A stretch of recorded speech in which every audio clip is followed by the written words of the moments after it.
Are you looking for how to fix android.process.media keeps stopping on Xiaomi Redmi phone? In this video I show you how to fix android.process.media keeps stopping on Xiaomi Redmi phone. For solving this problem, go to settings, then go to apps and click on manage apps. Now click on three dot menu, show all apps. Now find out media storage, click on media storage, click on storage, click on clear all data,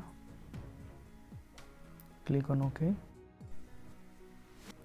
Now restart your phone. I hope that this method fixed android.process.media keeps stopping or android.process.media has stopped problem.